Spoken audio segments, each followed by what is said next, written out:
బాబాయ్, ఇంతకీ mummy daddy ఎప్పుడు వస్తున్నారో మీకెవరిని చెప్పారా? ఇంకా డేట్ ఫిక్స్ కాలేదమ్మా. ఓ, సంజయ్ ని డాడీకి ఇంట్రడ్యూస్ చేయాలని చాలా ఎక్సైటింగ్ గా ఉంది బాబాయ్ నాకు. ఒకేసారి మీ ఎంగేజ్మెంట్ లోనే పరిచయం చేయమ్మా.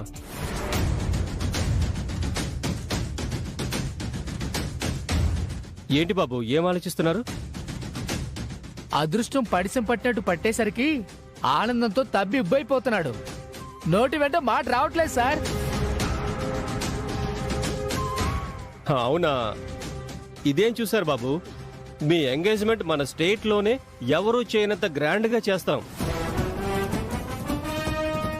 సోషల్ మీడియాలో మీ పెళ్లి ఈవెంట్ ఒక వారం రోజుల పాటు ట్రెండింగ్ లో ఉంటుంది. సరే అమ్మా, మీ ఇద్దరూ కలిసి మొదలు పెట్టబోతున్న ఈ ఫస్ట్ బిజినెస్ గ్రాండ్ సక్సెస్ అవ్వాలని కోరుకుంటున్నాను. మీకు ఏ హెల్ప్ కావాలన్నా ఫోన్ కాల్ దూరంలో ఉంటాను. ఒక ఇంపార్టెంట్ మీటింగ్ కి అటెండ్ అవ్వాలి. వస్తానమ్మా. సరే బాబాయ్, thank you so much.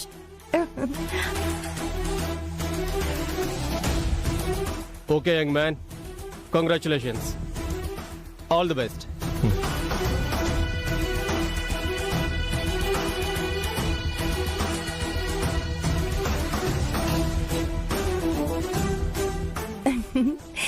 Thank you Sanjay, thank you so much. నేను ప్రపోజ్ చేసిన బిజినెస్ ఐడియాని ఒక్క క్వశ్చన్ కూడా వేయకుండా బాబాయ్ ఓకే చెప్పటం ఇదే ఫస్ట్ టైం.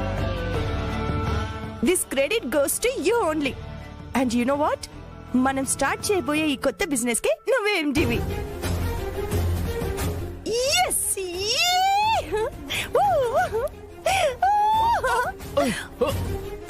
రే కాకి, వెంటనే వెళ్ళి ఇంకొక డ్రైవర్ ని చూడు. Okay madam.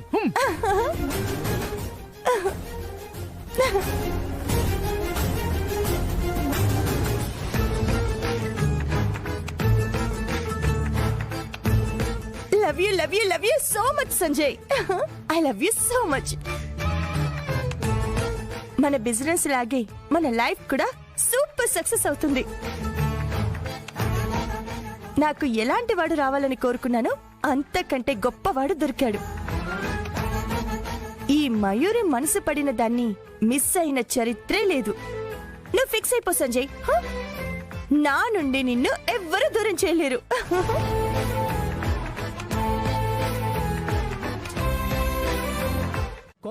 కొంపలు అంటుకున్నాయి మేడం. అప్పుడు కాల్ చేయాల్సింది ఫైర్ సర్వీస్ కదా, నా దగ్గరికి రావడం ఎందుకు? మీకే తెలియకుండా మీ కొంపలు అంటుకుంటుంటే ఎవరికో ఫోన్ చేయాల్సిన అవసరం ఏంటి మేడం? ముందు మీకే కదా చెప్పాలి. ఏంట్రా పిచ్చి పిచ్చిగా వాగుతున్నావు? చూడండి మేడం, మీకే తెలుస్తుంది.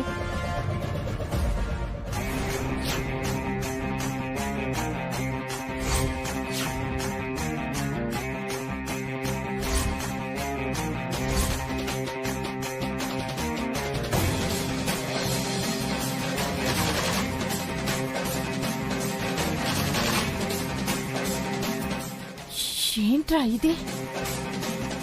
నా అనుకుంటున్న సంజయ్ నా శత్రువైన దేవకి కొడుకా? ఈ విషయం తెలియకుండా తనని పిచ్చిగా ప్రేమిస్తున్నాను. ఈ విషయం నేను అందరికీ చెప్పేశానే. మీరు అంతవరకే ఆలోచిస్తున్నారు మేడం. మీరు ప్రేమించే ఆ డ్రైవరు, అదే ఆ సామ్రాట్ కి పెళ్లి కూడా అయింది. ఆయన భార్య ఎవరో కాదు, మన దగ్గర అకౌంట్స్ చూస్తున్నా శ్రీవల్లి ఉందిగా, ఆవిడ గారే.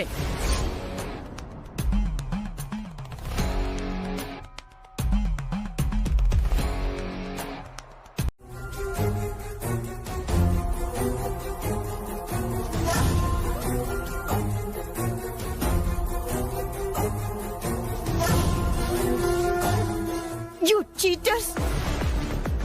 నన్ను మోసం చేస్తారా? అది కాదు మేడం. Shut up! నువ్వు మాత్రం మాట్లాడుకో. నువ్వు నోరు తెరిస్తే ఏం చేస్తానో నాకు తెలీదు. ఏమైంది మేడం, ఎందుకు అలా మాట్లాడుతున్నారు? ది గ్రేట్ దేవకి గారి ఏకైక పుత్రుడివి నువ్వు. అలాగే దేవకి గారికి అన్ని విషయాలలోనూ సరితూగే అత్తకు తగ్గ కోడలు ఈ శ్రీవల్లి. నా దగ్గర అబద్ధాలు చెప్పి పనిలో చేరి నన్ను ఇంత మోసం చేసిందే కాక ఇంకా ఏం జరిగింది అని ఆ అమాయక ఫేసెస్ తో నన్ను అడుగుతున్నారా?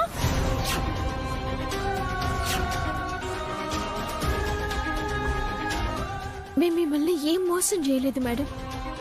మాకు పని కావాలి కాబట్టి మీ దగ్గర పనిలో చేరినాం. నిజానికి నేను మీ దగ్గర పనిలో చేరినట్టు మా ఆయనకు కూడా ఇప్పటిదాకా తెలియదు.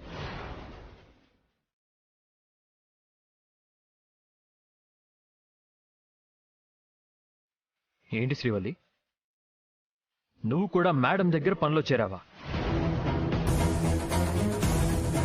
అవండి, మీరొక్కరి కష్టపడుతుంటే నేను చూసి తట్టుకోలేక నాకు చేతనైనంత సాయం చేద్దామని నేను కూడా పనిలో చేరినా. ఈ విషయం మీతో చెప్తే వస్తుంటారని మీ దగ్గర దాచిపెట్టిను. నన్ను క్షమించండి. నువ్వేం చేసినా ఒక అర్థం ఉంటుంది. నిన్నెప్పుడూ నేను తప్పు పట్టనని నీకు తెలుసు కదా. Stop it!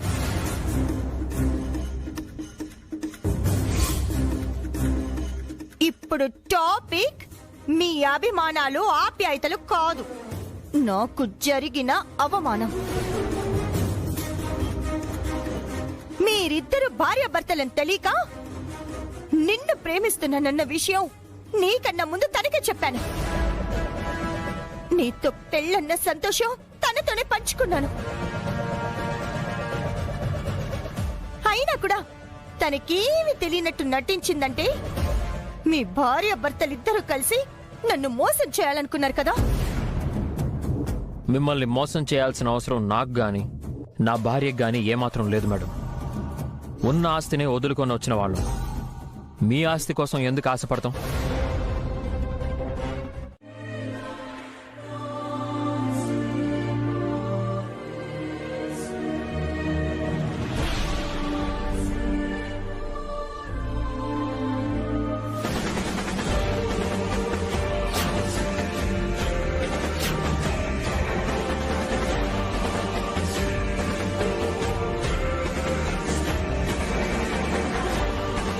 మన మీద అంత కోపంతో ద్వేషంతో ఇంట్లో నుంచి తరిమేసిన అమ్మ మళ్ళీ ఇలా పేపర్లో ప్రకటన ఇవ్వడం ఏంటి శ్రీవల్లి? ఇది ఇచ్చింది అమ్మేనా అని నాకు అనుమానంగా ఉంది. లేదండి, ఇది ఖచ్చితంగా అత్తయ్య గారిచ్చిందే. వరలక్ష్మి వ్రతం రోజు ఆవిడ మనసులా మీ మీద ఎంత ప్రేమ ఉందో, కొడుకు కోసం ఆ తల్లి ఎంత తల్లడిల్లిపోతుందో పక్కనే ఉండి నేను చూసిన్ను. మిమ్మల్ని దూరం చేసుకుని తన గుండెకి గాయం చేసుకున్నాడని అత్తయ్య గారు సమ చేసుకున్నారు. ఇంట్లో నేను ఒక దాన్ని ఉన్నాను. బావంటే నాకెంత ఇష్టమో చెప్పాను. అయినా నా గురించి ఆలోచించకుండా ఆ శ్రీవల్లి గురించి ఆలోచిస్తోంది. నా కోడలు అంటూ దాన్ని ఈ ఇంటి కోడలు చేసేసింది. ఇక ఈ ఇంట్లో నాకు విలువే ఉందమ్మా. బావతో పాటు దాన్ని ఈ ఇంటికి తీసుకొస్తే ఇంక నేనున్నా లేనట్టే. అదొస్తే నీకేంటమ్మా బాధ? రానివ్వు చూద్దాం. నీకు అర్థం కావట్లేదు. అత్త ఆ శ్రీవల్లిని బావకి భార్య అనుకుంటుంది. మీ అత్త అనుకుంటే సరిపోతుందా? ఈ కబుర్లు చెప్పడం కాదు, నాకు బావ కావాలి. బావ నాకే సొంతం కావాలి. అలా జరగలేదంటే నేనేం చేస్తానో నాకే తెలీదు. నువ్వు కాస్త ఆగవే తల్లి. నిన్ను కాదని ఎవరినో తీసుకొచ్చి ఈ ఇంటి కోడల్ని చేస్తే నేను చూస్తూ ఊరుకుంటానా?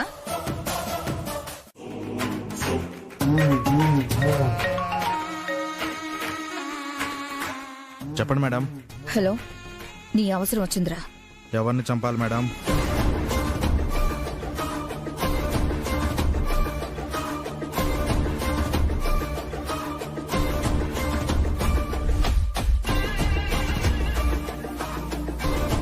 సరే మేడం,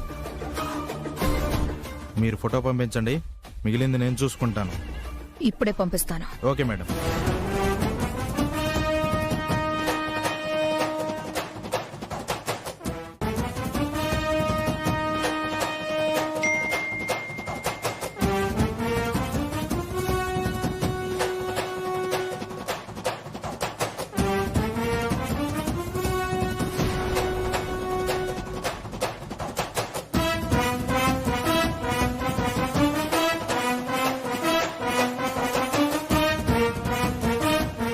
దిగులు పడకు.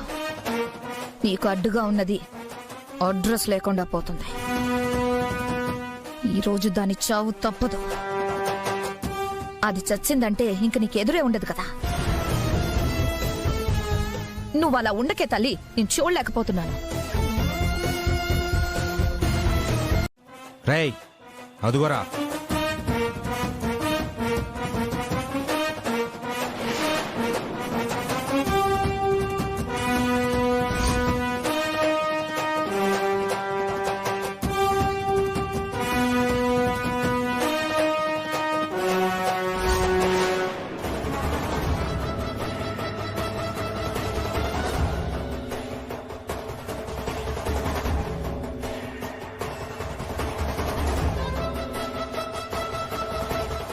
ఏయ్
ఏయ్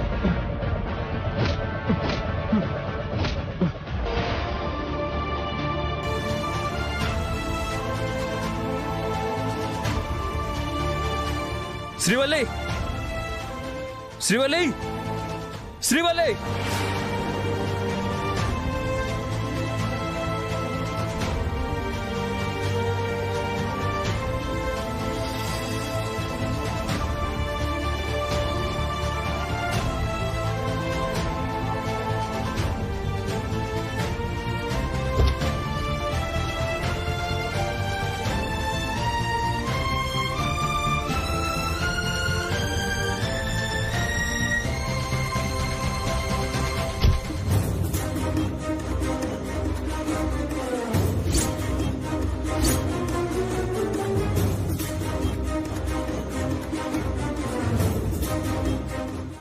ఏదైనా చెయ్యగలిగితే మీరు చెయ్యండి, నేనైతే వెళ్ళిపోతున్నాను. అరే సత్య, ఆగు సత్య. నీకేమన్నా పిచ్చి పట్టిందా? చెప్పేది ముందు విను. అమ్మా వదులు, నన్ను వెళ్ళనివ్వు. నన్ను వదిలే అమ్మా. చెప్పేది విను సత్య. వద్దని చెప్తున్నాను కదా. నన్ను వెళ్ళనివ్వు. వదలమన్నాను కదమ్మా. వద్దని చెప్తున్నాను కదా సత్య.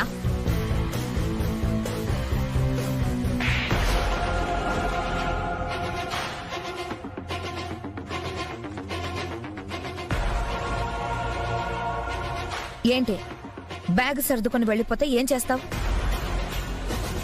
రోడ్డు మీద పడి అడుక్కు తినాలి, అంతకు మించి ఏం చేయలేవు. మరి ఇక్కడుండి మాత్రం చేసేదేముందమ్మా?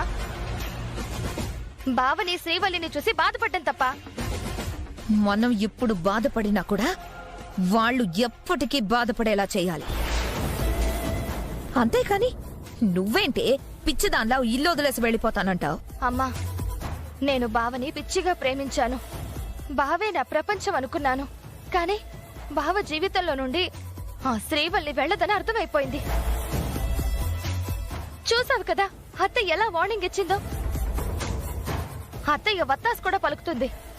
ఏదో ఒకటి చేసి ఆ శ్రీవల్లిని బయటికి పంపించొచ్చులే అనుకున్నాను. కానీ ఈ రోజుతో నాకు ఆ నమ్మకం పోయింది. అందుకే నేనే ఈ ఇంట్లో నుంచి వెళ్ళిపోదాం అనుకున్నాను. పిచ్చి మొహందానా,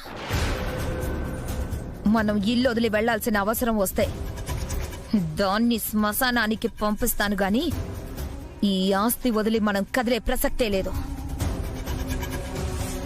అది ఈ జన్మలో జరగని పని. ఈ ఆస్తి అధికారం ఏ రోజుకైనా మనదే అని నమ్ముకుని ఇన్నేళ్లు ఆశగా ఎదురుచూశాను. అల్లుడు మనవాడైతే ఆస్తి మనది కాకుండా పోతుందా అనే ఆలోచనలో ఉన్నాం. కానీ మధ్యలో ఆ శ్రీవల్లొచ్చి మన ఆస్తిని అల్లుడిని తన్నుకుపోయింది. చూస్తాను నిన్ను ఇంతగా బాధ పెట్టిందాన్ని ఎలా వదిలేస్తాను. దాని అంతు చూస్తాను. ఈలోపు నువ్వు పిచ్చి పిచ్చి ఆలోచనలు చేయకు. ఒకవేళ నువ్వు వెళ్ళిపోయావంటే నీతో పాటు మేము కూడా రోడ్డెక్కాలి. ఆ తర్వాత మేము చేయడానికి ఏమీ ఉండదు. ఆస్తి లేక చేతిలో చిల్లి గవ్వలేక ముగ్గురం ఏ గుడి మెట్ల దగ్గర చేరి అడుక్కు తినాలి. చిన్న నాలాగే నీకు కూడా ముద్దపప్పులో నెయ్యి వేసుకుని తిన్న చాలా ఇష్టం కదా.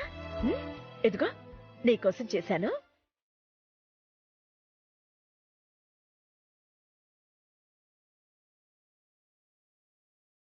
ఒక్క ముద్ద కూడా వదిలిపెట్టకుండా తినాలి, సరేనా?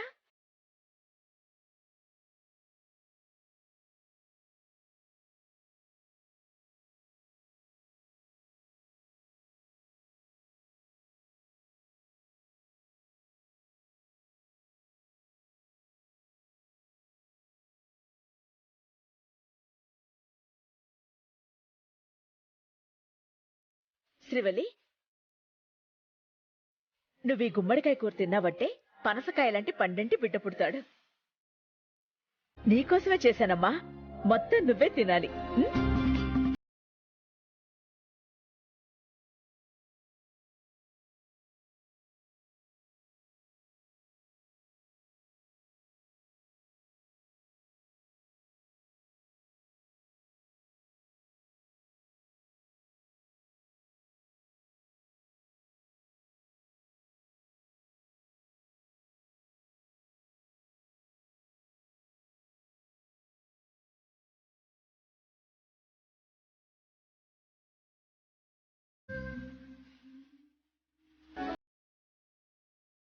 అదేంటమ్మా, ఏమైంది? నీకిక్కడ నచ్చలేదా?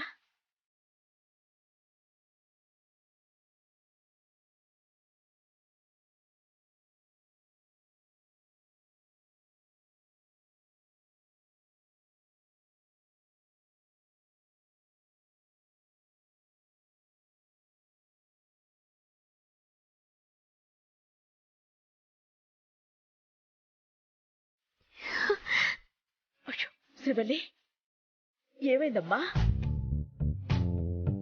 ఏంటి కన్నీళ్ళు?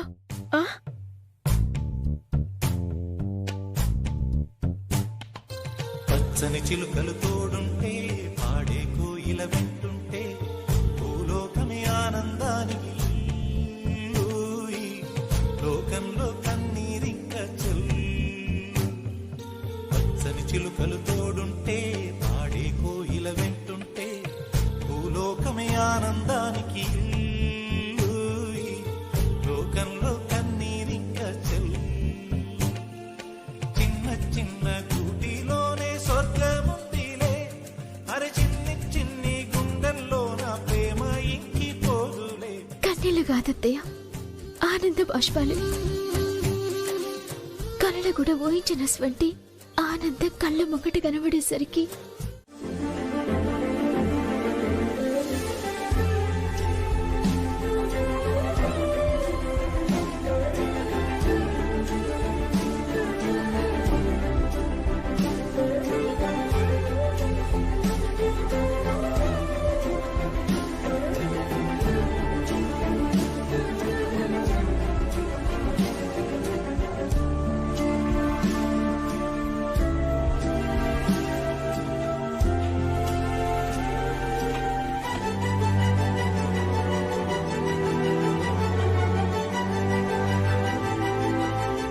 నీకెందుకమ్మా శ్రమ? గుళ్ళో అమ్మవారిని అలంకరించడం పుణ్యమే గాని శ్రమ కాదు మేడం. మేడం అంటూ ఇంకా నన్ను పరాయిదాన్ని చేస్తున్నావా? అత్తయ్య అని పిలవచ్చు కదా.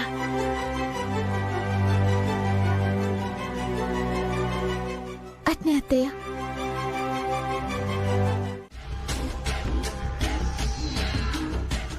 ఆలోచించింది చాలు, వెళ్దామా? మనం అనుకునేది తప్ప అన్నీ జరగడం ఈ ఇంట్లో ఆనవాయితీ అయిపోయింది. ఆలోచించి బాధపడ్డం తప్ప చేసేదేముంది? చెయ్యాలి, అనుకున్నది అయ్యే వరకు చెయ్యాలి. ఇంకా నీకు నమ్మకం ఉందా? నాకైతే లేదు. నేను చెప్పింది చేస్తే అదే అవుతుంది. ఏంటది?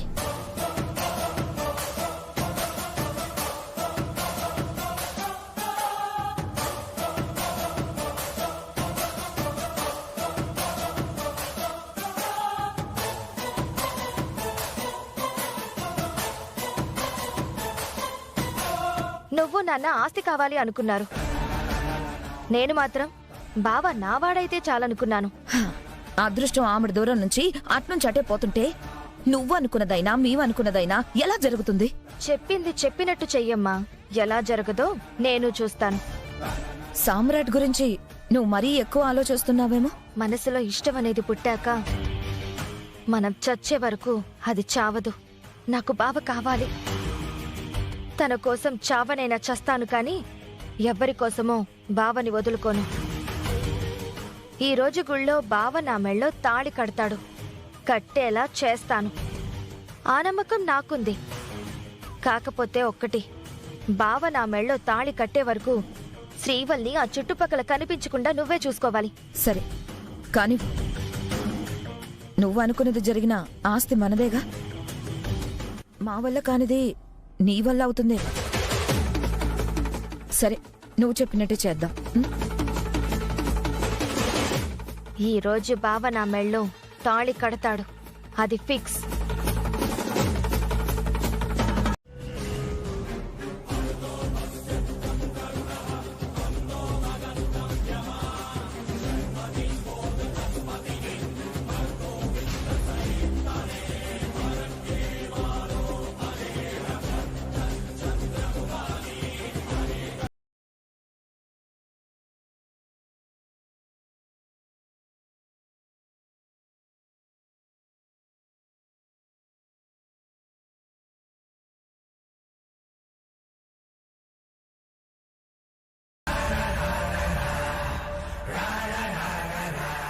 ఏంటన్నారయ్యా నల్లబొట్టు పెట్టావు?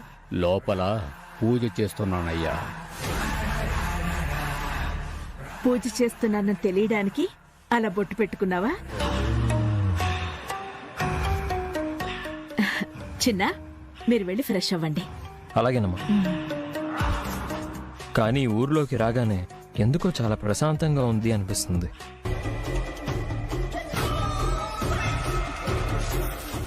అవతయ్య, చాలా ప్రశాంతంగా ఉంది. సరే, వెళ్ళి ఫ్రెష్ అవ్వండి.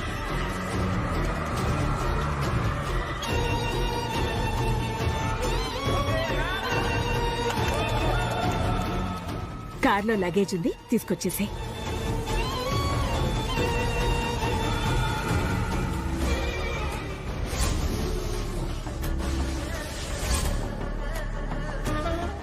ప్రశాంతంగా ఉందా?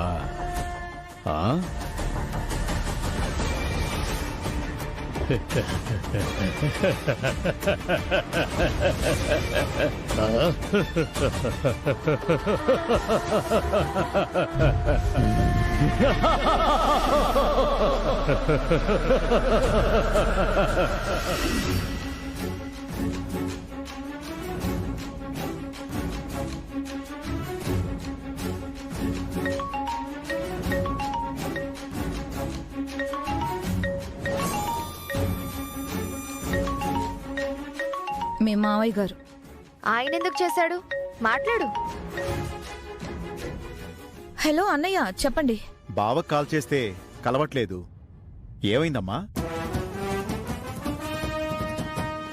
ఏమో అన్నయ్య, నాకు తెలీదు. సరే, బావని నాకోసారి కాల్ చేయమని చెప్పమ్మా. అలాగే. అవును, మీరు బయలుదేరి వస్తున్నారు కదా? మాదే ఉందిలే అన్నయ్య, ముఖ్యమైన వాళ్ళందరూ వచ్చారుగా, అది చాలుగా వదునికి. అదేంటమ్మా, మీరు ముఖ్యం కదా మాకు. అభిమానం ఉన్న చోట కోపం కూడా ఉంటుందమ్మా. కరెక్టే కదా. మీ అమ్మ చెప్పిన తర్వాత కూడా కూర్చున్నావేంట్రా? పదా.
నా చేతులు చూడు రతమ్మా, ఎంత మంచిగా వండినాయో.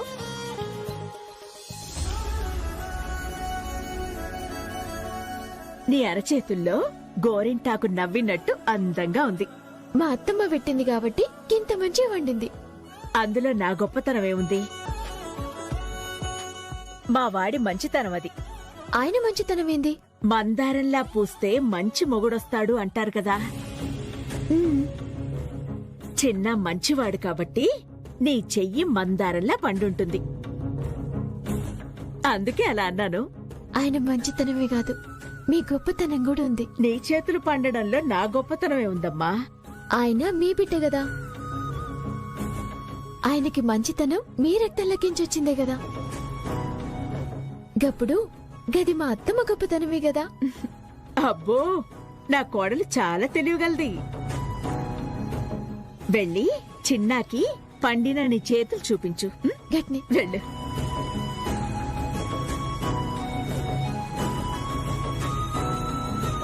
మన మంచి కోసం పూజ చేస్తున్నప్పుడు అందరం ఒకేసారి వెళ్తే బాగుంటుంది కదా. 10 నిమిషాల్లో రెడీ అయ్యి వచ్చేస్తాంలే అత్తయ్య. సామ్రాట్, అటు చూడు.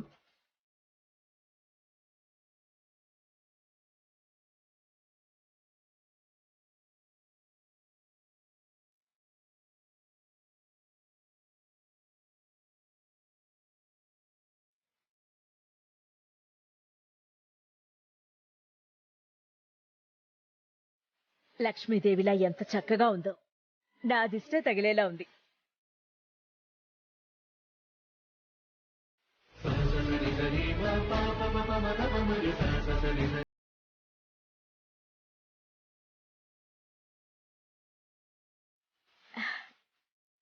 ఈ చీర నీకు చాలా బాగుంది.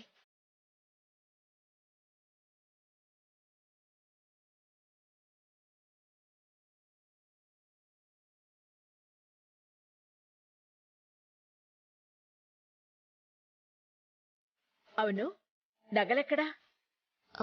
నా దగ్గరికి ఇవే ఉన్నాయి. అత్తమ్మ ఇలా ఉంటే కోడలు ఎలా ఉండాలి?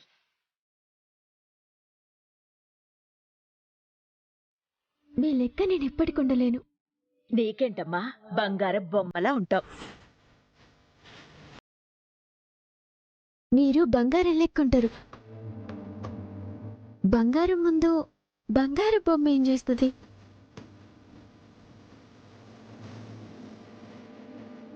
నిన్ను బంగారంలా ఎలా తయారు చేయాలో నాకు తెలుసు.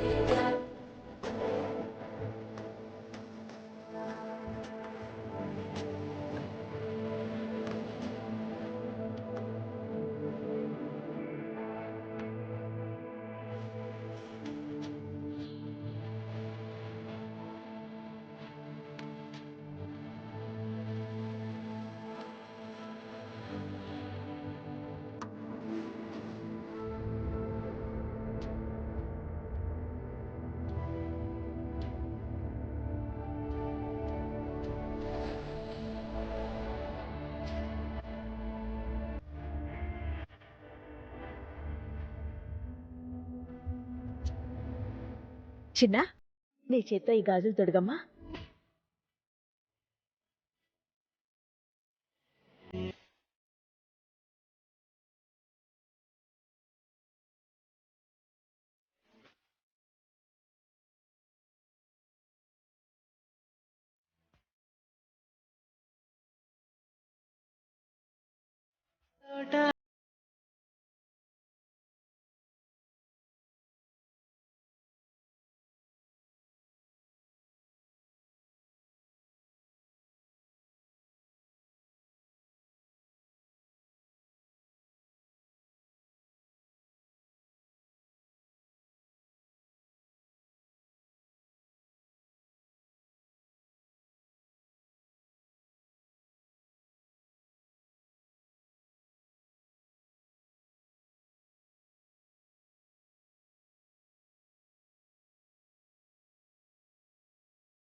అది ఈ దేవకి కోడలంటే ఇలా ఉండాలి.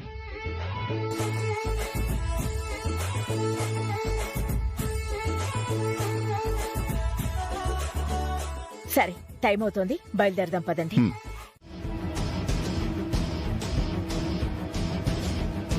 అమ్మా, ఈ దీపం తీసుకెళ్లి నాగదేవత దగ్గర ప్రదక్షిణ చేసిరండి అమ్మా. అట్నే.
శ్రీవల్లి